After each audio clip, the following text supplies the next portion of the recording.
Hey friends, thanks for taking time to listen in on part one of a conversation Dick and I had about the Saudi Arabian Grand Prix and the Australian Grand Prix. What a roller coaster this month of racing was. Could there be a chink in Red Bull's armor? Mercedes seems to be off to another dreadful start, while Ferrari looks pretty strong, at least for now. Williams' decision in Australia demonstrates how far behind they are. Their investment in infrastructure is lacking, and it shows. Hope you enjoy our conversation. Dick, we are going to do our March 2024 monthly race review. I am going to remind our listeners that we actually introduced a recent new series that we're hoping to address the feedback we got from many of our followers that they want to hear more of our content on a more accelerated pace. But, you know, we've still got day jobs and we can't record every week like we would like to do. But we're doing our race notes, which will allow people to hear me reading out the conversations and thoughts that you, John, and I have. I wanted to say that in that everybody is expecting us to do a very good job of discussing Saudi Arabia and Australia. Yeah, Did I put a little pressure on you? No pressure. Well, there is, let's see, 2 races this month. And so I want to ask you, Dick, what was your highlight of the Saudi Arabian Grand Prix?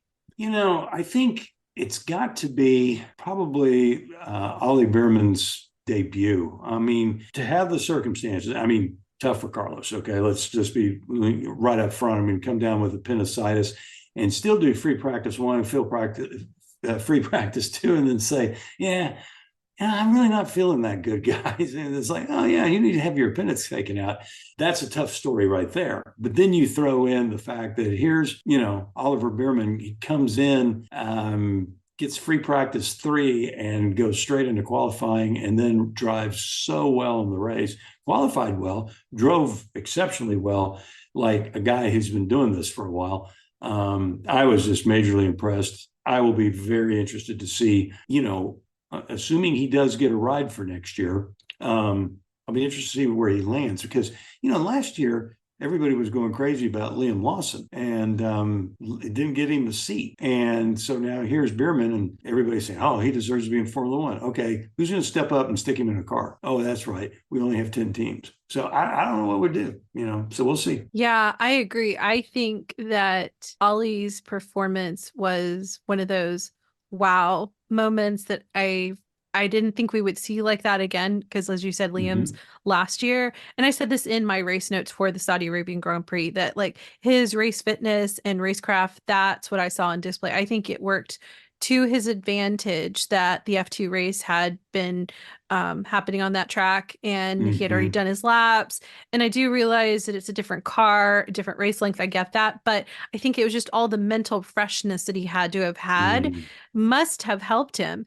And if he had raced for Carlos in Australia, I think that would have given us even more data and something I would have liked to have had. Of course, I'm glad Carlos raced in Australia. Both weeks made me feel even stronger about stuff that you and John and I have talked about rookies and the need for testing and the ability to see these young drivers more. And I specifically after Saudi Arabia thought, I really want to see these young drivers in F1 cars. I just want to see them in there learning the craft even deeper so that way they can be even more prepared for when they get the seat. But I love what you just said about where's the seat? That logjam is a problem. And I know that's something John feels very strongly about and wants to contribute to this conversation. And hopefully we'll be able to add that in at some point. But it is a problem. And even Alonso said that, I think John sent us that article that Alonso had highlighted that it really is the way that the FIA has set up some of this stuff. I do hope that we figure this out because so many of these kids who are trying to develop themselves to be on that grid, I don't want to see them, not get further along because life happens. They have to keep going and that they don't have to give up the dream, especially when they've got skill or they've developed that skill. No, absolutely. And sometimes it's timing and sometimes it's politics and sometimes it's sponsor preferences and all that. And so, all the guys that get graduated to F1 are really, really good drivers. Don't get me wrong, but some people get a seat for reasons other than their talent. And some of it's politics, some of it is money, some of it is whatever. And there's an old saying in racing: there's a lot of talent sitting in the grandstands, and that's too bad. Racing is a poor rewarder of talent for sure. This leads me to make sure I highlight that if our listeners haven't already done this, they should take time to listen to both your and John's individual origin stories, and where both of you shared how your love for the sport, how you did your racing career, and even I think that many of them should take the time to catch your YouTube channel. We've talked about it before on some of our other episodes of Begin Again, and your journey even now in the world of racing. Let me now transition us to Australia. Well, I'm going to tell you what my highlight was, and then I'll have you. How does that sound? That sounds fair. Carlos's statement after his win that he had been on this roller coaster. And I don't think he started the roller coaster with the appendicitis. I think it started with Lewis Hamilton's announcement to Ferrari and Carlos losing his seat, right? Yeah. I was skeptical personally about whether or not Carlos should push himself for this weekend, the Australian Grand Prix. But I actually watched a video, I think it was in between quali and the race, and it was something that Carlos had put out on his own YouTube channel during the winter break. It was where he was doing training in the Dolomites. And it reminded me as I was watching it how much of these athletes are like prime athletes. I felt really reassured that he knows his body. He hones it in every day to be the best that he can be. Therefore, he knows his limits, and he just like he knows the limits to push the car. Now, so that was kind of the way I went into the race itself. I was like, oh, it's not going to be easy. But I kept thinking that he's going to be able to race. He will do it. And then, wow, he like totally pulled it out. I mean, I was so shocked when that move happened between him and Max. Of course, we know that was not only racecraft, but it was also the car itself causing some challenges for Max. But I mean, when that happened, I was like, oh, what? This is awesome. And then to listen to Carlos as he was going through the race a few times, the commentary allowed that to come in, the race, they break for the radio, and he just sounded so calm, like he was at peace. And I thought, wow, all that training, all that discipline is kicked in. Just made me super happy for him. I'm looking forward to hopefully between now and Japan to go back and listen to the race from just Carlos's audio playing. Because it would just be, I feel like it's these athletes that we watch. There's a lot of life principles and discipline and different things that we can learn from. That's maybe one of the many reasons I love this aspect of motor racing. And so I just feel like Carlos should be someone that people should look up to, at least in this, if not for a lot of other things, of his discipline and his drive and his capacity to do something that probably 90% of the people can't generally do after having surgery 2 weeks ago. So that was my thought. What about you? Well, very much in agreement and alignment with what you were saying. It may sound trite to say it, but really this story started in at least Saudi Arabia. And so, like I was saying a little bit earlier in this podcast, I mean, the guy goes out and does free practice 1 and free practice 2 with appendicitis, and finally says, yeah, I guess maybe I need to have a doctor take a look at me. I'm like, oh, you think? And but the other side of it is, it's like he said, 3 little holes put in him to get that the appendix out. Not like they would have done it when I was his age, where they would have cut you open. It was just an orthoscopic surgery. So pretty amazing as well that not only that Carlos came back, but because of, advances in, medical technology, it really did put somebody in a position to be able to go and do that. So pretty cool stuff. So then let me ask you this. As the season begins, what development lessons do you think we as fans can learn as we're watching? I'm one of these guys that has a love-hate relationship with Ferrari, and that I would really love to see Ferrari, become a contender. I mean, like a real true contender. And I hate to see them become the circular firing squad that they have been for so many years. But, knock on wood, I don't want to jinx these guys or anything like that, but it seems like Fred Vasseur is putting in the discipline and the brain power to make sure that they are taking advantage of whatever opportunities the race may give them. Like today, they took full advantage of those opportunities. Number one, Max going out on like the third lap. Man, it wasn't just Carlos winning. It was, Charles coming home in second and doing a really good job. I mean, they executed really, really well. And so I see that happening, and I know that Ferrari has been developing the car a little bit. And so I think really what we're seeing here is a situation where I think Ferrari has definitely made gains over the winter onto Red Bull.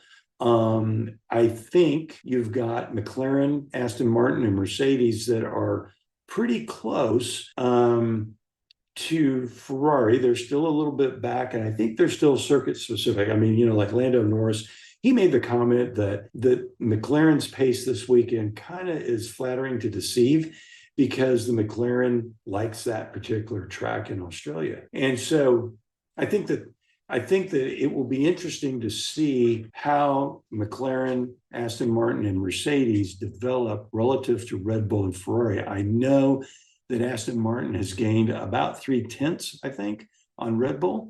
2024 versus 2023 over one lap, but on race pace, they really haven't gained on them. If anything, they've gone a little bit backwards. So, there's development work that has to be done there. And, I read somewhere somebody said that, you've got these 5 teams, Red Bull, Ferrari, McLaren, Aston Martin, and Mercedes. And if you're not on one of those teams, you're then on obviously one of the bottom 5 teams. And your only hope to score points is to beat Lance Stroll, which is a little cruel to Lance because the guy is capable of some pretty good, pretty good drives. But maybe the other way to put it is, given that Lance is considered to be sort of, the weakest link of the 10 cars that are at the front of the grid, and he's driving well, it kind of doesn't bode all that well for the other teams unless we see cars dropping out due to reliability issue or crashes. So it's kind of interesting. I think you're right. And I think one of the things I do want to pin for later when we talk about Williams and Williams' decision regarding Sargent and Albon is to come back to this, because I think that helps in understanding why the team may have made that decision. But I don't disagree at all with what you just said about how the back of the grid, has to evaluate this. Because I know you said this offline, and then it's something I also see how visually to look at the group is that, like, you have Red Bull and then you have Ferrari kind of nipping at their heels, but that's kind of like they're the leader of the second pack, right? Of McLaren, Aston, and Merc. And I would say I've learned from you and John to be cautiously optimistic about even saying that with Ferrari, because they may next race surprise me and show themselves to be just back in the pack. I'm just not gonna get too excited just yet. I said that in my race notes for Saudi Arabia. I still say that for Australia. Maybe once we get through Japan, I'll get a little bit more excited. But, I know that you've told us that there are some upgrade packages that are going to come up. So maybe once those show up, then I can sigh a breath of relief. Okay, Ferrari can maybe manage this. Yeah. I mean, the word is that Aston Martin's coming with a big package at Imola. They probably won't figure it out. I mean, you bolt it on. That doesn't mean you're necessarily going to go fast. You still got to figure out how to make it work. But let's say it provides the jump that last year's package for McLaren provided, right? That suddenly puts Aston Martin in the mix. And, just remember, their technical director is Dan Fallows. He's ex-Red Bull. He knows how this game is played. And they designed the AM24, the AMR 24, to be a car that was a whole lot more easier to develop than the previous car, which was a very good car. But now they've got this opportunity to go in and, start doing more. So this is great. Okay, well, that then leads to what I would say is kind of a question, and I'll give my statement to the question, because it's have your end of 23 season and beginning of 2024 predictions, have they actually come true? regarding like how we're seeing the teams, whether or not they're catching up. And if so, like who? And if not, what do you think is going on? And even with Red Bull, do you think they still have that design development lead that they Hmm. clearly had for the last years? So here's what I would say based off of what you just said too, is in the immediate aftermath of Australia, I think people are questioning has Red Bull's dominance ended, via Max Verstappen. Personally, I think it's way too premature. We're only three Right. races in, and two of them, Red Bull did dominate, right? Red Bull had a 1-2 in Saudi, and then before that, even in Bahrain. So looking at Australia, I wondered something happened to the car. Like I could see that even as the non-STEM person, like that was so obvious. So I took a page from your book and I was like, is this a track specific question issue that they ran into? I don't know that. Like and that's one question I'd want to ask you is like, do you think this was a track specific issue or is this maybe actual design challenge or development challenge that they ran into? Because it was clearly not a racecraft issue on Verstappen, at least in my opinion. I didn't see No. anything he was doing wrong. So then looking at the other side of the garage, I did hear Checo say that he did have some challenges with the car, which also made me think it's the car, not the drivers. But then I also had some disappointment with Checo, which we can talk about later. So, but let me go back and ask you again the question. Do you think this was a track specific issue or do you think it's a design development issue?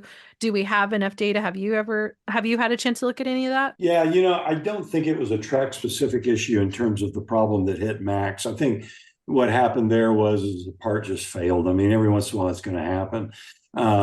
It's strange. That failure is strange, to be Hmm. honest with you, but I have seen it happen before. And it actually happened to a car that I was running in a race 24 years ago. So, Hmm. it can happen. But I think in general, we saw a lot of cars going off the track during free Hmm. practices, during qualifying. I mean, Hamilton and Alonso both went off the track into the Hmm. gravel. That's highly unusual. And so I think some of it had to do with the track and the way the tires were reacting to that track. But it is interesting. I mean, but I don't think that it was a track specific kind of thing. I think every car had a certain amount of difficulty with that track. Well, and I do agree. I think there's something going on with those tires, especially the soft tires that they just introduced. Yep. It seemed like everybody was they were grappling with it, not Yeah. meaning literally getting grip, but like trying to understand it. I did also wonder if the design of what they have gone with in Red Bull that seemed to have some similarities to the Mercedes, right, of last year. Yep. Like they took some of the design stuff and are trying Yep. to adapt it in. It made me wonder about last year's Australian Grand Prix, where I call it Crash Mageddon because, there were 8 cars that DNF'd. Yep. I didn't have enough time before we sat down to record to go and look it up or even rewatch it. But I couldn't recall what precipitated those crashes. But I do remember George was a DNF. And I was wondering again if these design changes that Red Bull did in this car, which are similar to the Mercedes, could that what kind of bit them in the bottom when it came to this track?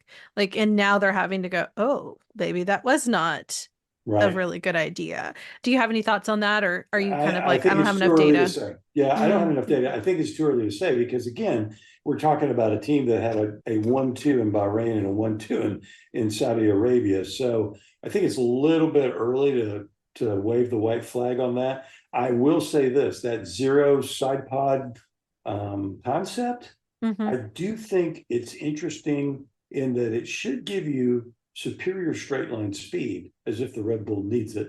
And yet it seems to be very finicky in terms of what that does in terms of its impact on the air going underneath the car is all I can figure. Hmm.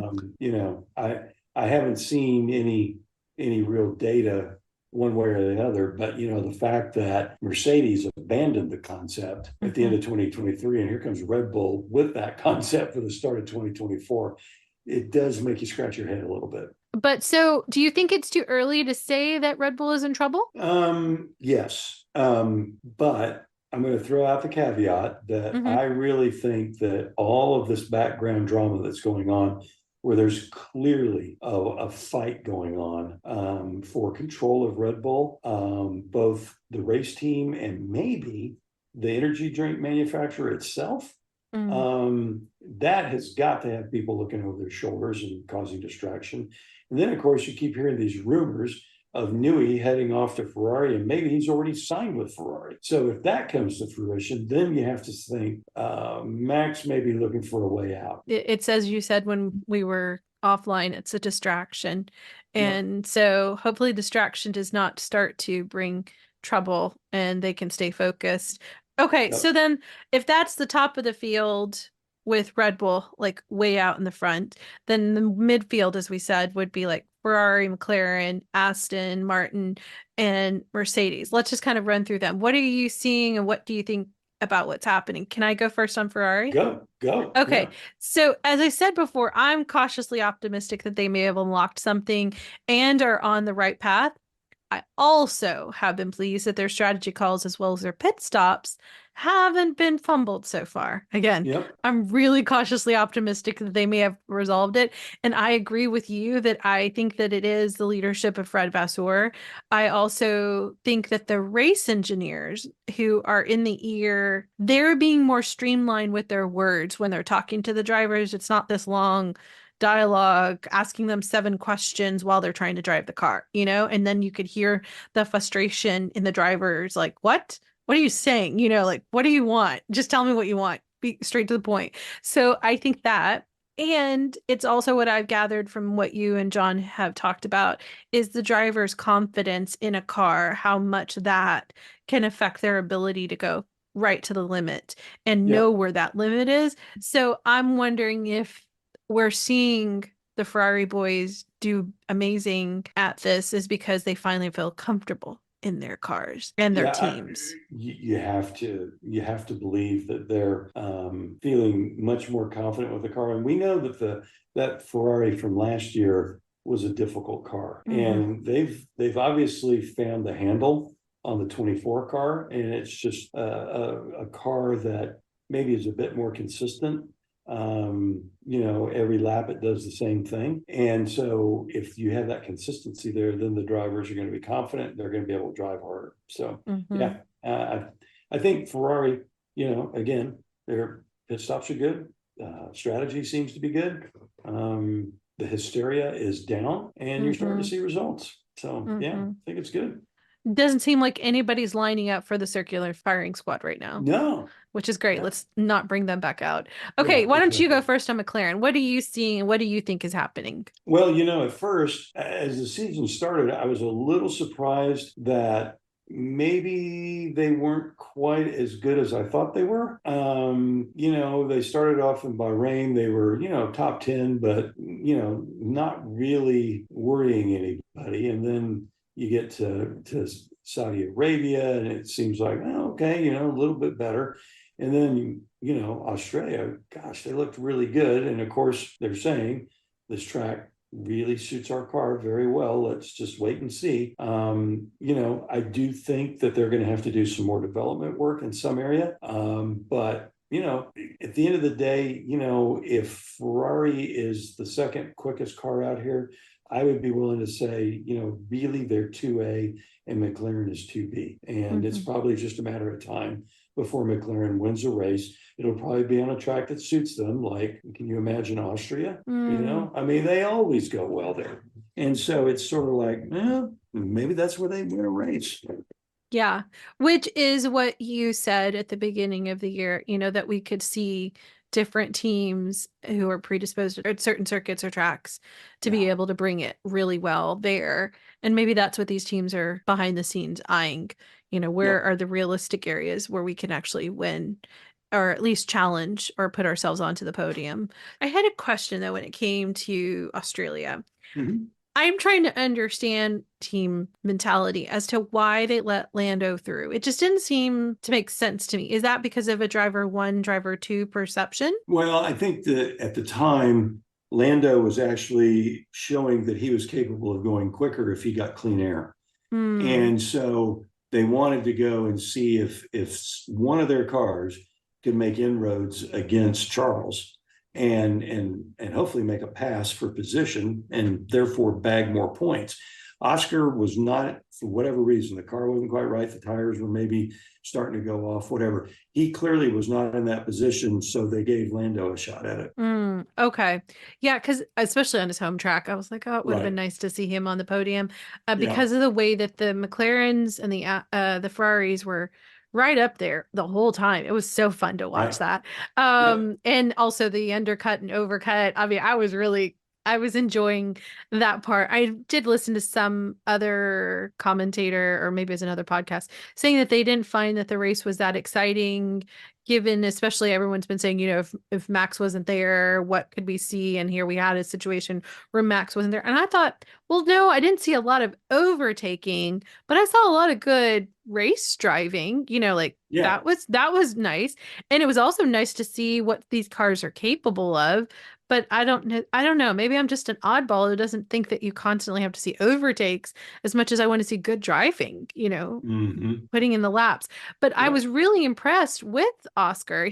What he executed this weekend, not to mention how he did a great job defending against Lewis in Saudi Arabia. Like, I think I really appreciate his calm, almost clinical approach to racing for someone Mm-hmm. so young. He just Right. doesn't seem to be phased by it. And Right. that actually reminds me a lot of Max and Mm-hmm. how he was a young driver and came in at a very stoic in personality. What are your Mm-hmm. thoughts about that? Yeah, I think that's a great point. I mean, there's no question that Oscar is one of the stars of the future, Hmm. and I think if he keeps developing and all that, I don't see any reason why that he's not going to be. I think he's going to be a force to be reckoned with. He just Hmm. seems to get better. Yeah, and I just think Lando's on the cusp. Like, Yep. it's a matter of time, as you said. So then let's move to Aston Martin. You go first. Okay, so Aston Martin is a little bit of what I would say is an interesting. They've done a flip flop. Last year, I mean, they were okay on one lap pace, but their race pace was really quite good. This year, it's the reverse. Their qualifying pace quite good in general terms, although in Australia it didn't show.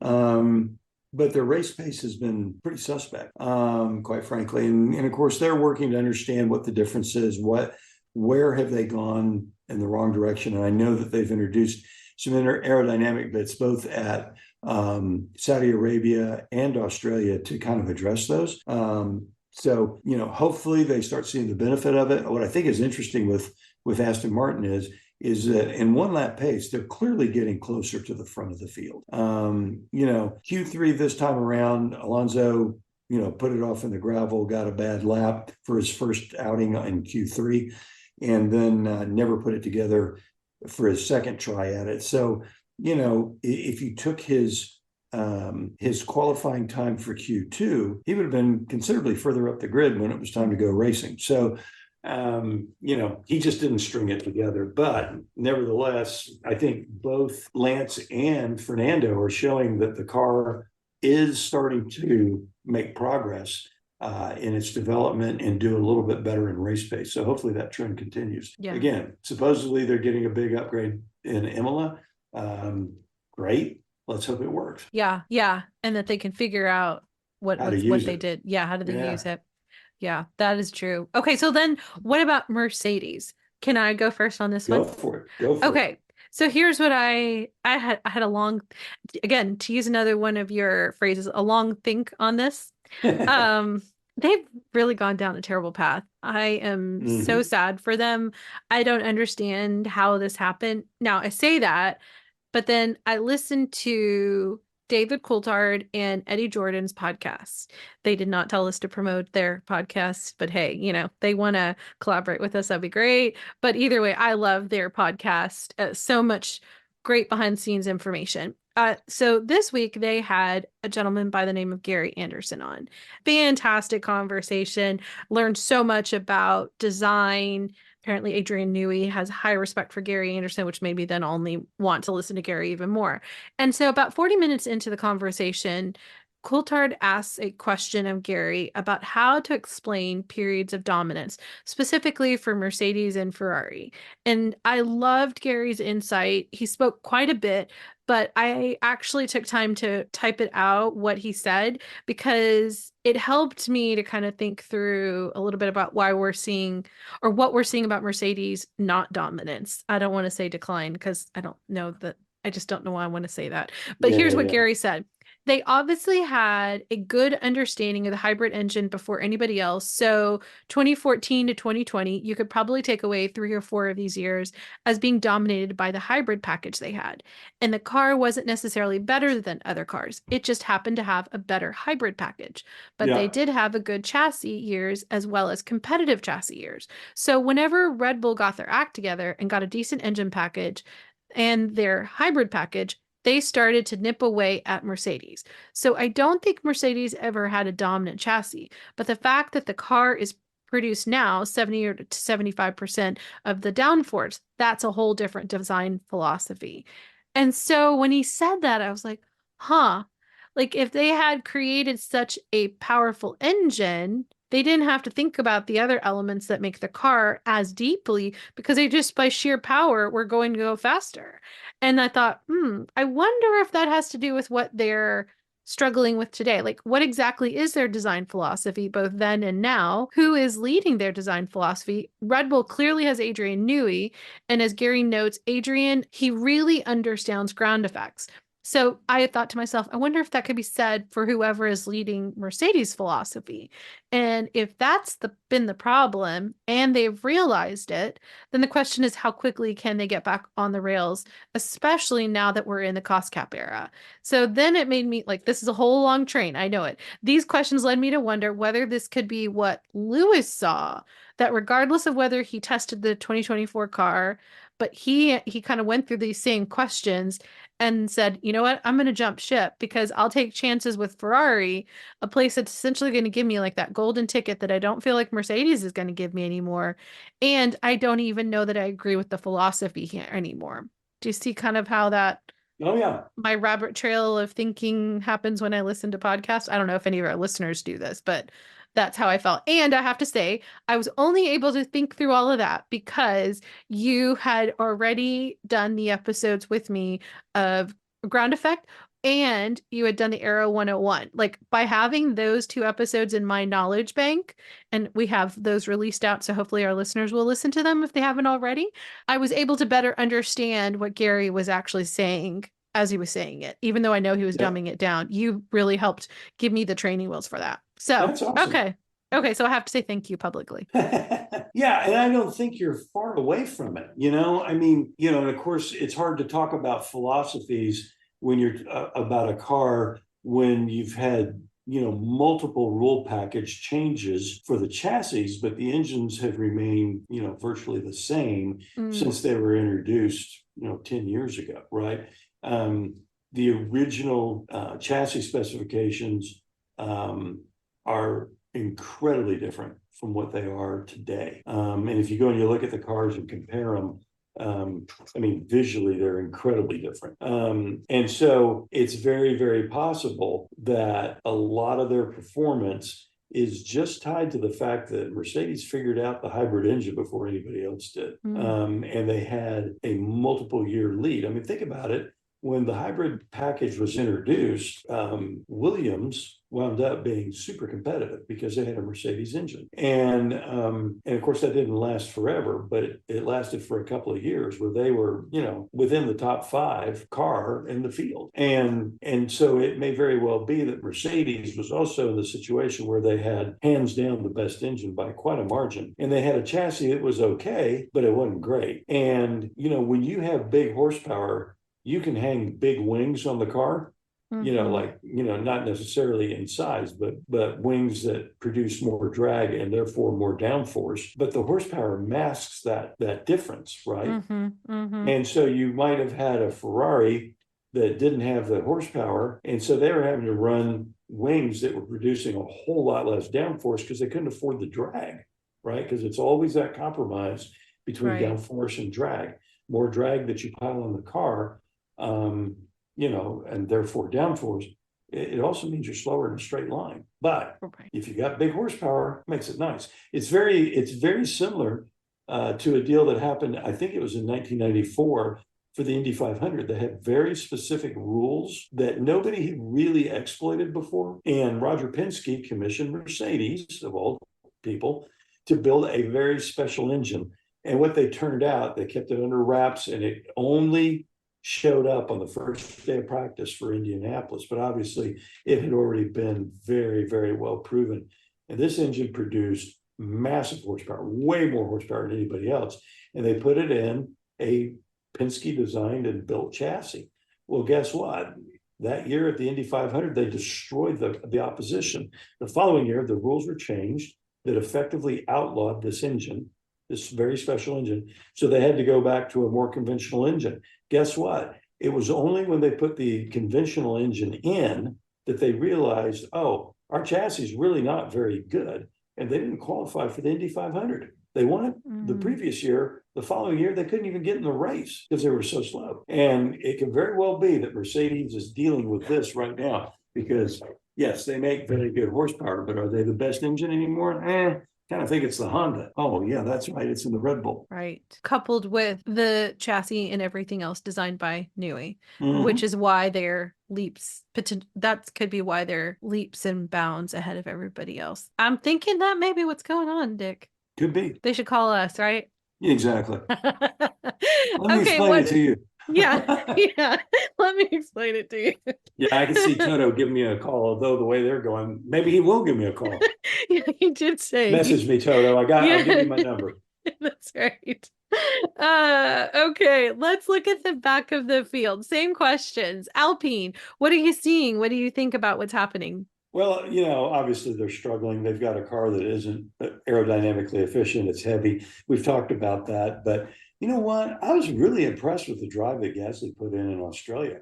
Considering what he had to drive, thought he did a heck of a job. Yeah, I agree. What about Kick Sauber, Steak, whatever name they want to be called? I don't know The green anymore. cars. The green cars. Really cool looking green cars.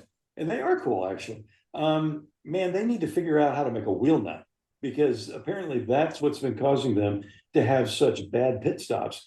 What apparently happens is the wheel nut is fine, but then when it heats up on the stub axle that it's screwed onto, it deforms so that when they go to put it back on during a pit stop, the deformation of the nut causes it to go in and try to strip that it's cross threading on the stub axle. So having said all of that, my guess is that your eyes are rolling to the back of your skull right about now, Sabrina, and so what we'll do is we'll have a tech conversation about that at some stage down the road. But let's just suffice it to say they need to come up with some new wheel nuts. Yeah. Okay. I got that on the list. Then this needs to be covered in a tech conversation. Wheel nut. I like it. Okay. What about V-Carb, Haas, or Williams? Yeah, Any thoughts on them? Yeah, V-Carb, everybody was talking about them during preseason testing. They're not talking about them now. And I'm kind of like, what's going on? And then, of course, Yuki's, he's doing a pretty darn good job. Daniel is kind of like, man, I don't know what's going on with Daniel. We can talk about that, I guess, here in a little bit, but it's, is this a return to McLaren? I just don't know. Yeah, yeah. I agree. V-Carb hasn't stood out right now. I don't really have any thoughts on them. Yeah. I think with Haas, it's wow, they're getting points and seem to be moving forward even with the whole team principal change. I mean, if we were to compare them to Alpine, right? Alpine, it seems like, oh my goodness, I in my head, have you ever watched the movie or the musical Annie? There's a little girl who goes around and goes, oh my goodness, oh my goodness. And whenever it's a super dramatic moment, that's what I feel like when I'm watching Alpine, like, oh my goodness, oh my goodness. But with Haas, I've been actually pleasantly surprised to see how they've held it together and that despite the change of team principal, there's some hope here. I mean, Gene Haas has to, I know he wants to win races, but at least they're not like a bunch of DNFs. I mean, that's good, I think. And then, okay, this is the one that we'll need to reserve a little bit of time for.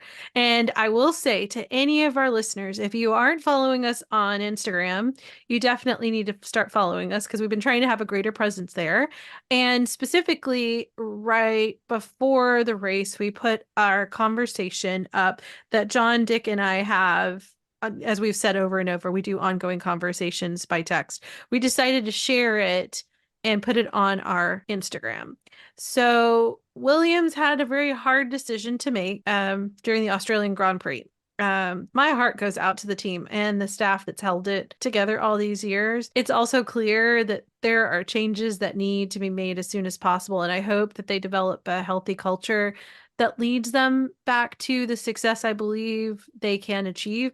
I am impressed with Val's. He does seem to have this buck stops with me kind of approach Yep. and attempts to come across as transparent. Like I've actually been impressed with the volume of videos that he puts out and discussion, and he's very calm in his discussion. So I'm hoping that is not just for us externally, but also internally, because that will inspire people to keep pressing in during adversity. So that encourages me. And I'm also hopeful that the people are on the team are willing to change as well as willing to follow his lead. Like those are all necessary for any organization Right. to right the ship. I am also telling myself to expect more moments like this through the season of where we learn how far behind they are and the hard decisions they're going to have to make. Because if you're as far back as what I'm thinking they may be, this isn't going to be an overnight change. Yeah. And I'm hopeful that his leadership will change the mindset that's needed. And I got the sense of both from listening to the Eddie Jordan, David Coulthard podcast, as well as watching the Braun GP documentary, is how much the team goes through and how the top leadership really bears the burden for the success that's going to be necessary. Yep. Like they really do set the tone and have to create a level of support, especially again, this conversation between Gary Anderson and Eddie Jordan, where they talked about how they had very distinct roles, especially when they were very small. And then as they grew, things changed, but how they allowed people to be in their lane but had a very collaborative, open door kind of policy. Eddie Jordan talked about how Right. oftentimes it was they would go for a pint and sit and talk about the problem, and getting out of the pressure of the office would help them. And I thought, okay, for Williams, I don't know what's going on there, but I hope you guys can find that. And it did give me hope because of Vals's experience both at Mercedes and Braun, that maybe he is just exactly what they need. They just need the time. But boy, Logan, as John said in the text, was the big loser in this whole equation of the Australian Hmm. Grand Prix. For And sure. then after all of this, the race, and then for Alex to come in 11th, my heart just went out for Williams. Just, Yeah. yeah. Okay, so that was a lot of me talking, Dick. You can feel free to respond. Yeah, I mean, okay. So the last year, Williams scored 28 points. Mm-hmm. 27 of them were scored by Alex Albon. One was by Logan Sargent. Mm-hmm. So, this early in the season, I don't think Val's had any choice. I Mm-hmm. mean, he just had to go with his best bet, especially if you go and you say, well, really and truly, if nobody breaks down, we're chasing Lance Stroll, Mm-hmm. right? Right. So right now, historically, Albon is his guy to do that. And so I don't think there's any, and my heart does go out to Sargent. And yes, not having a spare chassis, pretty hard to believe in this day and age, but okay, that's where we're at. And so Logan, he took it on the chin. He said all the right things. He was there on the headset supporting the team. I mean, kudos to him. I mean, he really Mm-hmm. showed an enormous amount of class, in my opinion. And Yes. so good on him. And I know that it was appreciated by Albon and Valls and probably the rest of the team. So there you go. Yeah. Yeah, it did speak well of Logan, and it also made me think about the culture that they're trying to create. That if Logan didn't feel that the changes were happening that I just said, I hope that they're Yep. making, I don't know that you would want to stay there. Like Right. what level of connection would you feel to those people? He must see something in his team to say, okay, I'll stay. Because even Max said, if it had been me, I would have gone away. Like, so that it is, I could see where for Logan, as hard as it must have been, I really thought there's got to be more there that this driver sees and wants to Right. also carry himself with dignity. And I think I wholeheartedly agree with you that he deserves major kudos for sticking it out and Oh staying there yeah. with his team. I think they still got a long way to go. I mean, Yeah. it's not just equipment, it's processes, it's just the way the team is organized and all that. And of course, Val's, I mean, he's got that Mercedes background. He was in a leadership role there. He is an engineer and a process guy and all that. I really think he's going to wind up righting the ship, and it may happen quicker than we think. Mm, It really just depends on how much capital equipment that they can put in there. that's a good point. Well, I'd love it to be faster than what it is currently. Oh, yeah. Okay, friends, what did you think of our conversation? Drop me a line via email, Sabrina at 2guysagirlandf1.com. Can you help us out? If you haven't already, please take a moment to follow us and give us 5 stars on your favorite podcast app, as well as share this episode with other F1 fans. We know our growth is because of you, and the guys and I thank you. And with that, let me say, we'll keep talking and you can keep listening in because we're just 2 guys, a girl, and F1. For John, Dick, and me, Sabrina, thanks for listening.